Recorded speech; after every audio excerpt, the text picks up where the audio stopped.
Привет, Арми. То, что должно было стать всего лишь простой, непринужденной экскурсией по дому, спокойной, эстетичной прогулкой по новому жилищу под тихую музыку, при теплом освещении и в расслабленной атмосфере, каким-то образом превратилось в самую большую загадку, которую фандом видел в этом году.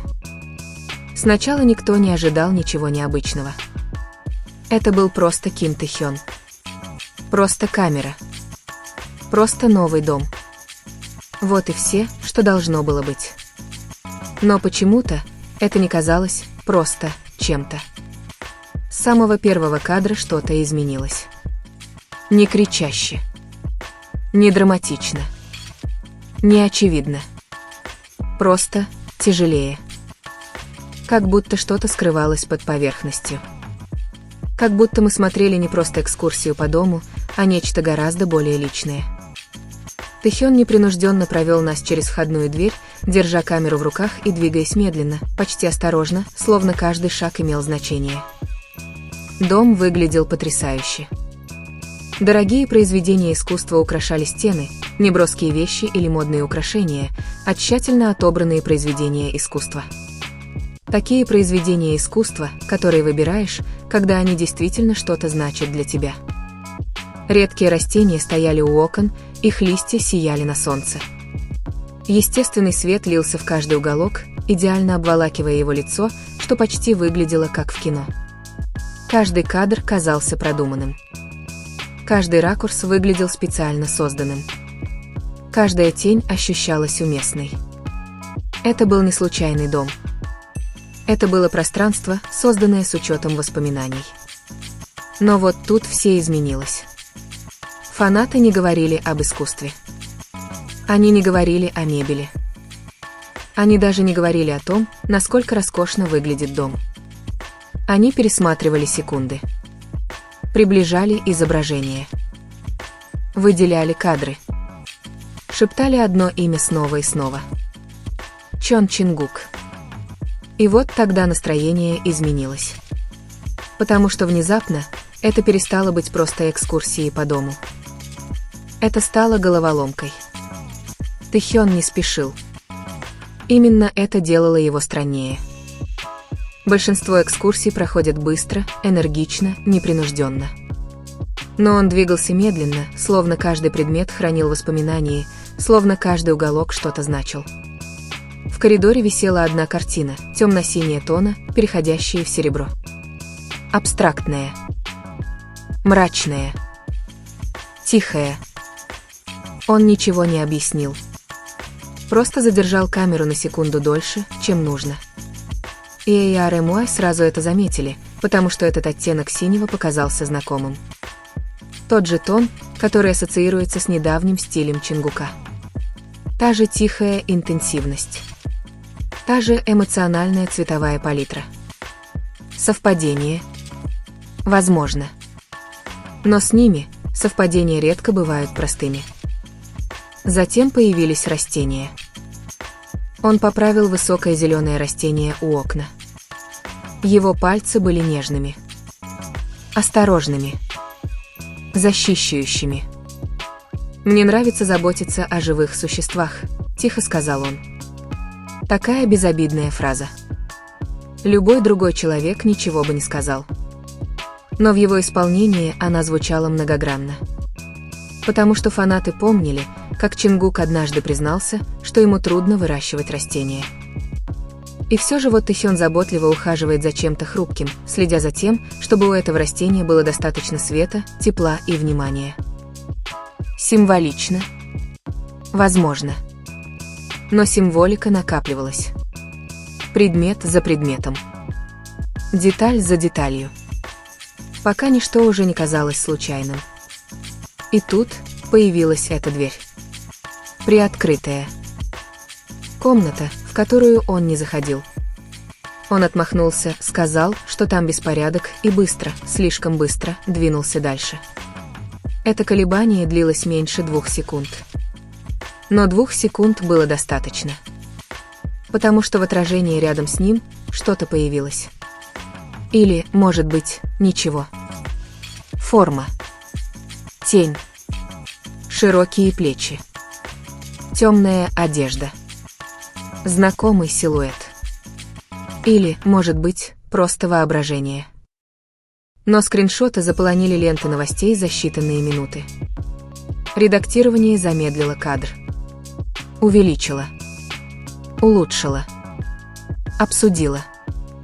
Никакого подтверждения. Никакого опровержения. Только тишина. И тишина – самый громкий ответ из всех. Тур продолжался.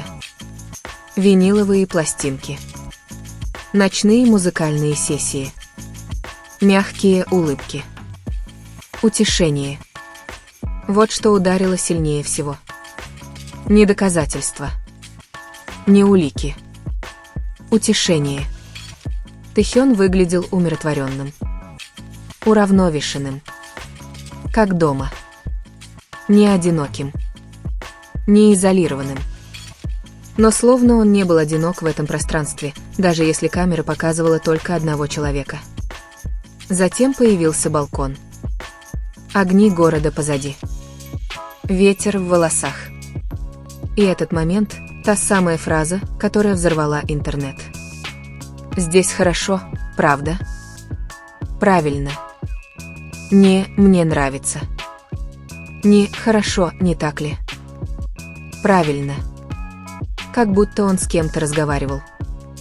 Как будто кто-то стоял за кадром. Как будто он ожидал ответа. И на полсекунды он ждал. Эта пауза изменила все. Потому что это не было представлением. Это было не для зрителей. Это казалось личным. Как будто мы не должны были это видеть. Тур закончился тихо. Без откровений. Без объяснений. Но интернет все равно взорвался. Видеоролики набрали миллионы просмотров за ночь. Теории множились. А потом... Чингук замолчал. Никаких постов. Никаких реакций. Ничего. Такое молчание с его стороны. Редкость. Слишком редкость. Затем детали накапливались. Виниловая пластинка, соответствующая его старой рекомендации. Время загрузки 23 часа 7 минут, цифры, которые фанаты всегда связывают с ним. Позже появилась черно-белая фотография городского пейзажа от Чингука, поразительно похожая на вид с балкона Тэхёна. Не идентичная, но достаточно похожая. Достаточно похожая, чтобы причинить боль. Достаточно похожая, чтобы задуматься. А затем Тэхён. В прямом эфире. Всего 8 минут. Тихая музыка. Приглушенное освещение. Сидят на полу. Разговоры о новых началах. И тут он сказал: «Иногда ты создаешь место, надеясь, что оно станет для тебя домом, но оно становится полным только тогда, когда его понимает нужный человек». Эта фраза не казалась случайной. Она звучала как признание, замаскированное под философию. Позже тем же вечером Чингук прокомментировал пост фанатки «Красивый вид». А потом удалил его. Но скриншоты никогда не исчезают. Красивый. Вид. Те же слова. Тот же тон. Тот же отголосок. После этого ничего не было сказано.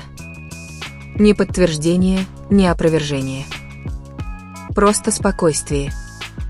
Просто тишина. Но их энергия изменилась. Тэхён выглядел легче. Чингук выглядел спокойнее. Как будто что-то уже было решено, наедине, молча, вдали от камер. И, возможно, в этом и заключается настоящий поворот. Возможно, экскурсия по дому никогда не была посвящена архитектуре. Никогда не была посвящена дизайну. Никогда не была посвящена тому, чтобы показать нам, где живет Тэхён. Возможно, она была посвящена тому, чтобы показать нам, с кем он чувствует себя как дома, не говоря об этом вслух, не подтверждая это, не рискуя ничем.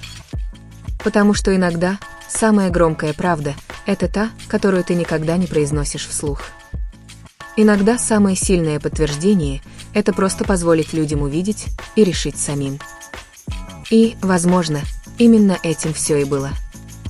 Не откровение, не заявление. Просто тихий момент, запечатленный на камеру, оставленный там намеренно, ожидая, пока мы его заметим. В BTS иногда молчание говорит все.